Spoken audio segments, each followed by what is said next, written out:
and congratulations on Synthesis. It's a beautiful album. Thank you. My name is Matt Oshinsky. I'm the music editor at Paste Magazine, and we are helping to put on this event tonight for you guys and get a first listen at Synthesis. And it was an amazing listen. I think everyone agrees. The work that you put into, the dedication you clearly have to your songs going back years stays with you in a way. And, that's something that I was immediately curious about. It's rare that, when I'm talking to musicians, they are talking about songs that have been with them their whole career. Right. And when you come back to these kinds of songs, is there, do you still feel the way you did when you were first recording them? When you come back to them, are they still sort of fresh in your mind? I mean, these are songs you perform all the time. They're all different because, it's from the span of like some of the earliest things that we ever wrote under the idea of Evanescence. And then a lot of the songs are actually from our last album, which I love. I still feel just super connected to our last album that we put out in a lot of ways. So I have a different feeling about each of them. Yeah. But for anything to make it onto this project for me, like one of the things about it had to be like staying power in my heart, like something that I still love. But the way that I felt when I was first recording them, no, like so much has changed. Totally different approach, totally different feelings about most of them, especially the really old ones. I remember going in to record Bring Me to Life. There was so much pressure and drama and like fear and insecurity and newness and excitement and amazingness and just every big feeling at once, to the point that I could barely function. Like I remember singing and just trying to still find kind of what I thought my identity was as a singer. Yeah. And not even really realizing that. I was 20. So to now be able to, after everything that we've been through, it's all already happened, and we have all this history with these songs and with the people that we've met and their feelings about these songs. It just gives it a new weight, a new gravity, and the meaning is actually grown into something completely else. Like, it means more to me now than it ever did before. It's such a big part of my life. Yeah, that's amazing. So it feels really good. It feels really nice to be able to show that those songs still have a current living life, that just it's not just frozen in time. Bring Me to Life, it's not just that one recording. There's so much that's happened since then through us playing live and everything else that's happened over the years, that it's nice to show it now. I mean, just to do it now. Yeah. Yeah. In terms of like the title of the album is Synthesis, and as I was listening to it, I guess what I took from that on a surface level anyway is sort of the marriage of the very organic and analog, right. orchestral, Yeah. and then the programmed beats and the electronics, Right. which is something that you've always kind of weaved through your music through the years. Is that sort of what you were thinking when you made the album? That is the basic idea of the title of everything, Synthesis. It's about those two kind of seemingly opposite things, like marrying together in a very beautiful way, where it's not all about contrast. Actually, it's about them working together. Part of that being able to happen has to do with David Campbell, who is very forward-thinking artist. He's incredible. Like, his mind does things where sometimes I'm like, I don't even know what you mean. Like, I want to hear it, but I don't totally. And then you're like, oh wow. Like, I feel like this whole thing has been it always is like educational for me, but this one, especially getting to work on such a long-term level and like ground up level with him, was really just good for me. I feel very awesome about that. I'm very proud of that. But he gets into that programming stuff. Like, he likes that kind of music. He's not just this stuffy classical guy that only likes score and orchestra. Like, he loves cool, interesting music using sounds that you wouldn't normally expect would be a part of music.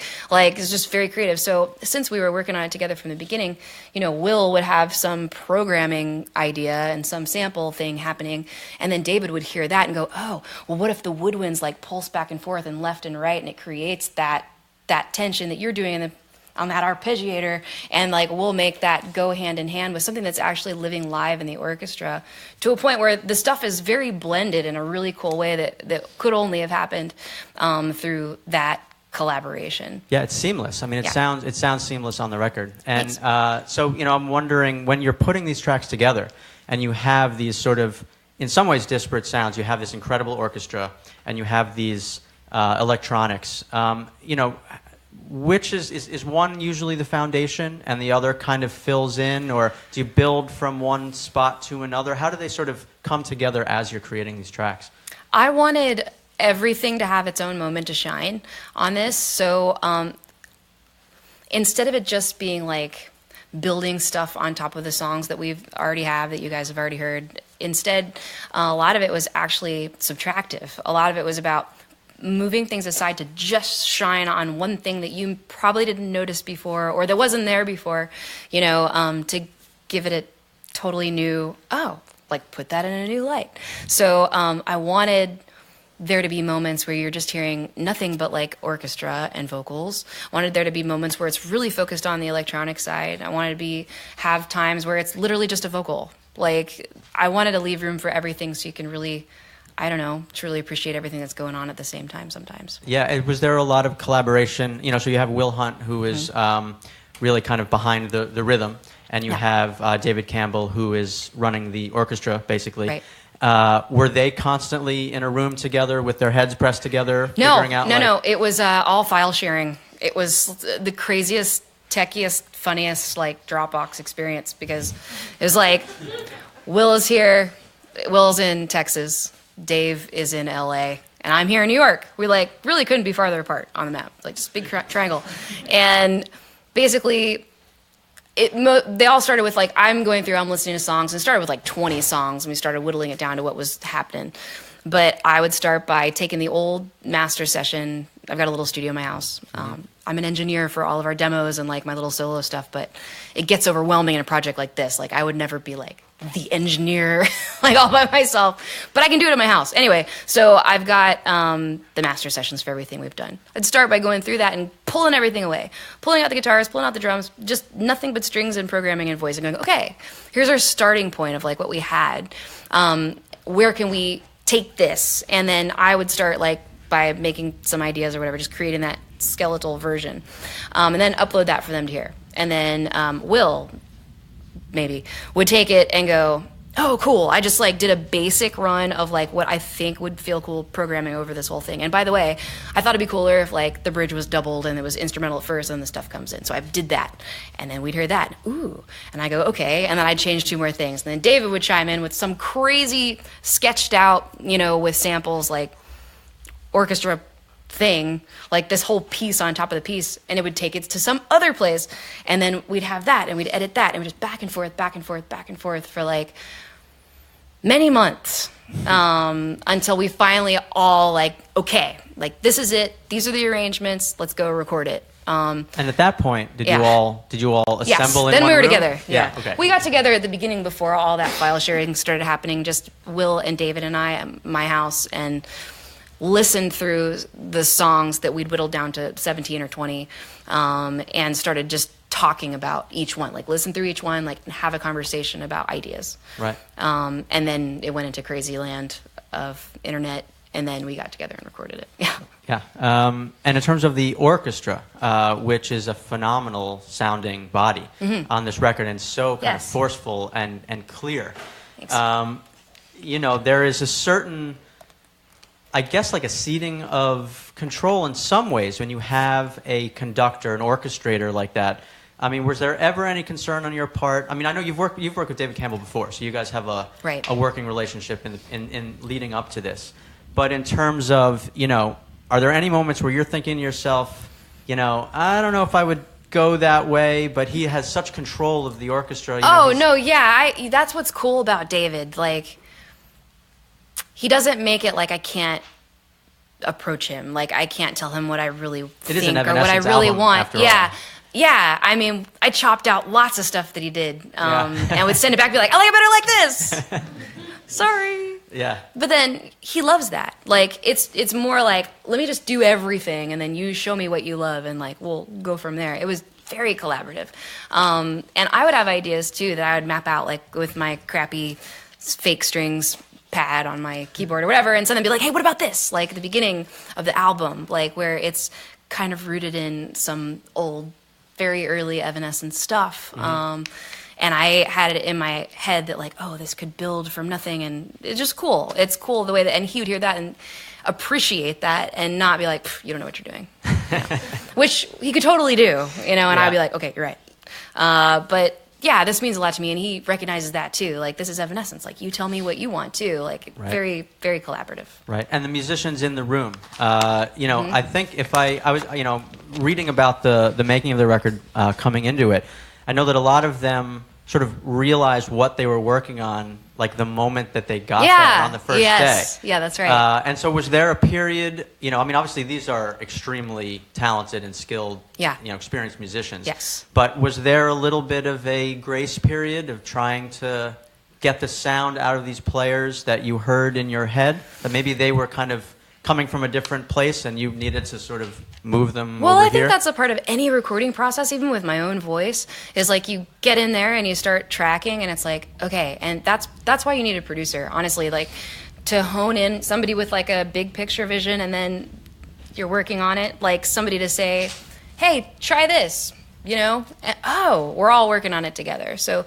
yeah, we were in that studio for 3 solid days, just focused only on the orchestra, looking at the score, like really focusing on each part and totally making some things better than the first time that it came out. I mean, that was really a big part of David's job. Right. But those were really, really top level musicians who came in there and right away, like, were giving me goosebumps. So it was also just a pleasure to listen, you know, and I always would feel like, I hope I don't miss something by not being in the control booth, but I really want to go in the live room right now. And like every once in a while, just for a few minutes, like just for one take, go sit in the live room where you can't hear anything but what they're doing. You know, you can't hear the context, but just to hear the power of what it sounds like in the room. I'm so excited to go on tour like that.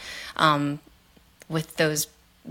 not the same players, obviously. It will be in Nashville, but to go on tour with those live, real orchestra instruments, it's a completely different thing to play music live like that than it is to have so much going on, and we're pretty rehearsed, and like there's a big loud click in my ear and a lot of stuff going on, and it's like, it's what it is.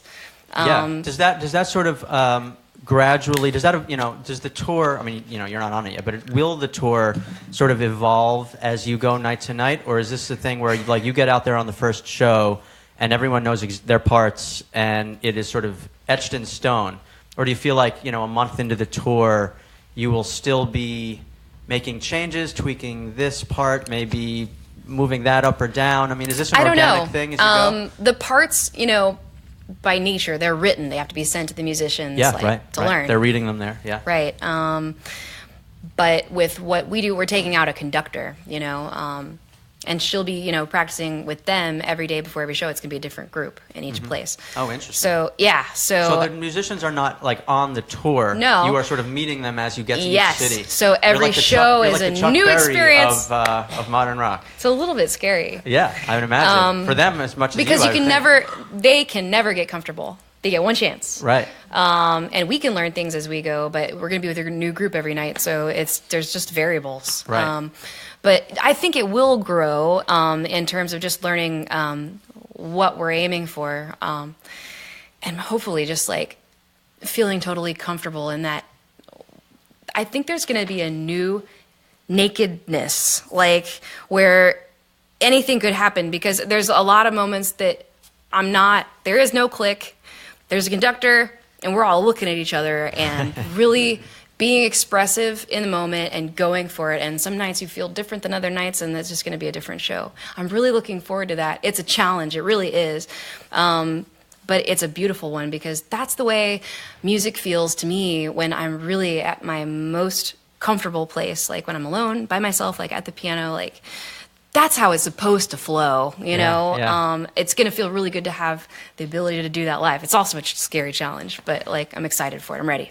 Yeah. Well, you know, some of it is that these songs are so familiar to you and to the people listening, and probably to some of the orchestra members, a lot of the orchestra members too, I'd imagine. So the last Evanescence record came out. I think it was 6 years ago, 2011. Was there, in that time between then and now, did you ever sort of flirt with the idea of writing totally new material for this kind of project, or was it always about reimagining these songs from the catalog? Well, I haven't been thinking about this for that long. Like, it's something that definitely came up over the last year or two. But like I was saying earlier, I'm kind of just, I need to be open to anything. And I need to be able to just change my mind creatively and try something totally different and just have that be okay. Because I feel like when you're passionate about something, when you're really doing something just because it feels right, that's when I feel like it makes sense and I'm doing my best work. Not when it feels like, okay, I have a plan. I've had a plan for years. I'm finally going to do this plan. Or like, people expect this certain thing out of me, so I'm going to give them what they want. I hate that. That's the worst. So hard. Don't ever tell me what you want. It's never going to happen. And I don't mean to be that way. I just can't. It's got to come from a pure place, or I don't believe myself and I get grossed out. There must be some kind of element of that when you're working with an orchestra like this, because so much of the music, like you said, it's written there on the page. These arrangements really have to be played just so every night. Yeah. So there is got to be a certain element of not preparedness, but there's some element of that is not changing. You're not going to improvise on stage. Right. Is that something that you're comfortable with? I feel fairly comfortable with that. I feel like we pretty much do that. We as a band now.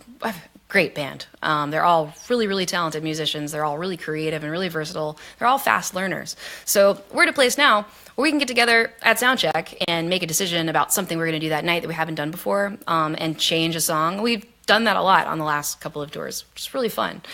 But for the most part, then we lock in and work on executing that for the next few shows at least.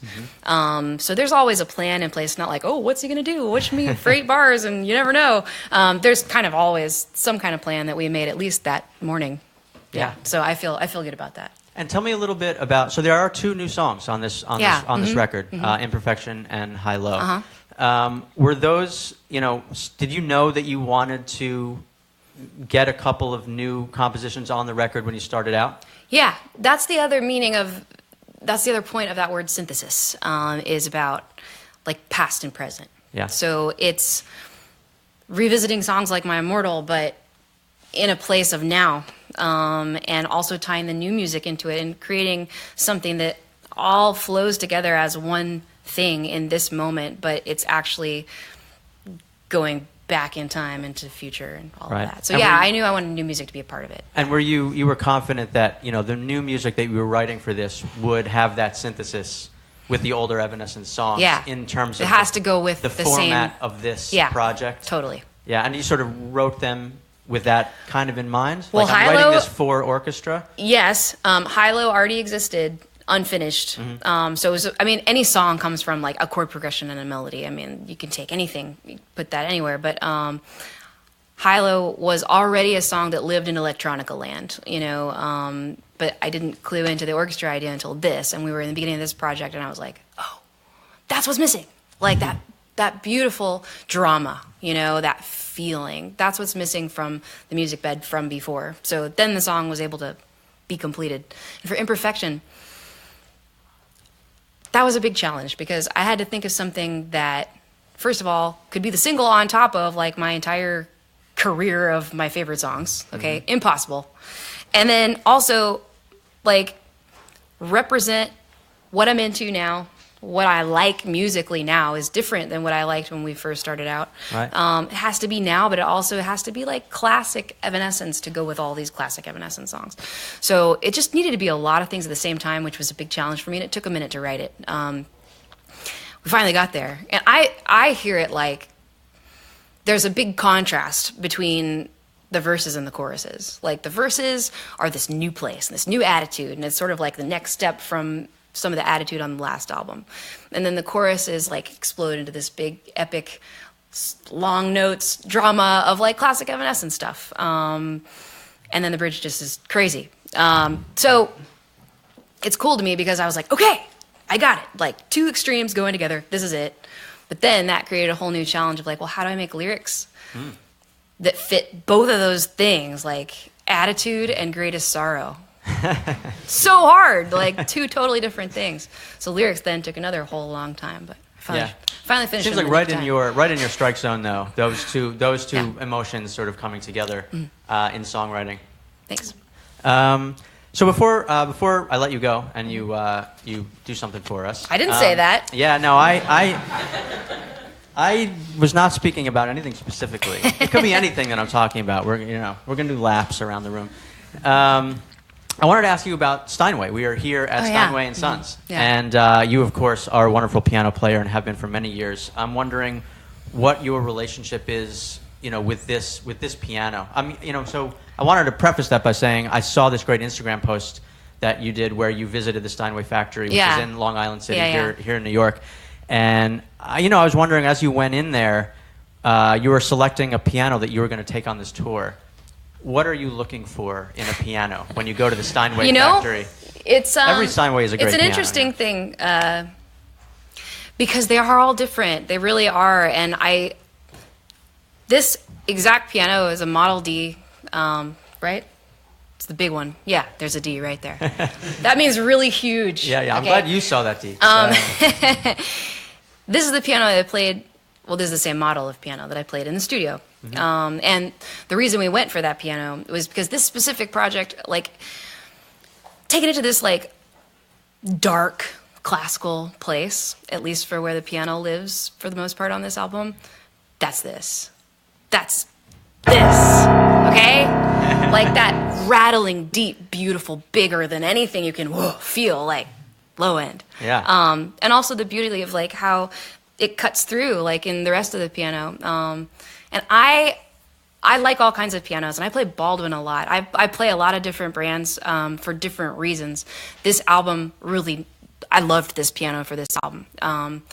It had the space for it. We don't have space for all that sound on a typical Evanescence song with all the big low-endy guitars and electric bass and everything else that's going on. Right. It's actually... It wouldn't make a ton of sense necessarily to have all that. There's no room for it. It's just going to get EQ'd out in the end anyway. Right. So this was a place where I was okay, we're going to use this moment to show it. So let's go Steinway. And then, obsessed over that in the studio and just really fell in love with it.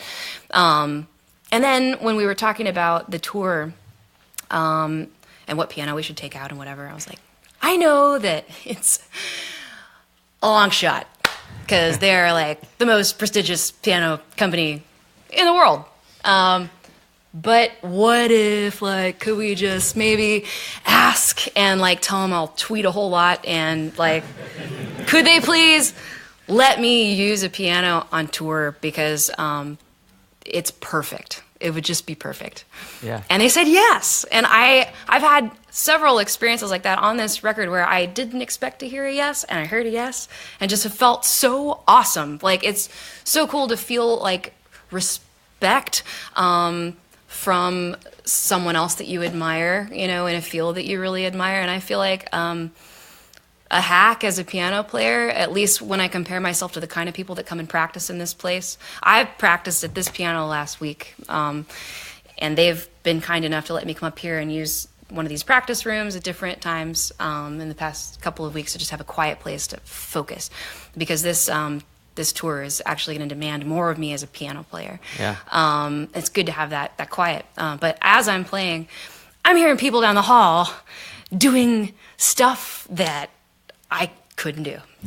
Just very beautiful, complex, music that I admire and respect very much. So I feel very humbled and honored that Steinway is willing to be a part of this. I feel extra humbled and honored that we can be here doing this in this space. Absolutely. Yeah, it's a big honor. And go to the factory was cool. What speaks to me in a piano, like I said, is different for everything. But I've never experienced seeing where and how pianos are really made like that. They said meet us at the factory, and I thought that was a cool New York word for, this is where we do our business, but it's the old factory that we don't use as a factory anymore. It was really the factory. And there's all these craftsmen sanding the legs and with the goggles, and they're cutting the hammers, all the chairs that you're sitting on. That fabric is the same fabric that they use in the hammers in here. Right. Just all these really cool, This is interesting things. This is like a sitting piano. If everyone just like bounces up and down Yeah. on their chairs. That's why you can't have drinks in here. Don't spill anything. Yeah, so it's all been a really beautiful educational experience so far with all of it, and I'm looking forward to learning more. Yeah. Well, I think, I'm not saying what is going to happen next. I will just find an awkward way to transition to the next portion of our evening. I'll take it away. Okay. Thank you for your questions. That was nice. Thank you guys for being patient, hanging out so long. I'm sitting here. There's a beautiful piano. I should probably play a song. Today is the 11th anniversary of the Open Door. So I've been trying to decide whether it'd be cool to play a song that you just heard or something that you didn't hear, but it should be the Open Door. Anyway, I kind of camped out on like something that you didn't hear.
Should it let you torture me?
again for coming. I really appreciate it. It's like our little one moment to hear it all. One time through before I go on. Is it weird to sit in a room full of people and watch them listen to your It was album? nice. Yeah? Yeah. I always feel like I'm in the hot seat. But I Yeah. got to sit in the back and watch everybody else. Have you been through album listening, like parties or things for your other albums? Yeah. Yeah. Does it get any easier But I don't or always, harder? I haven't always sat in.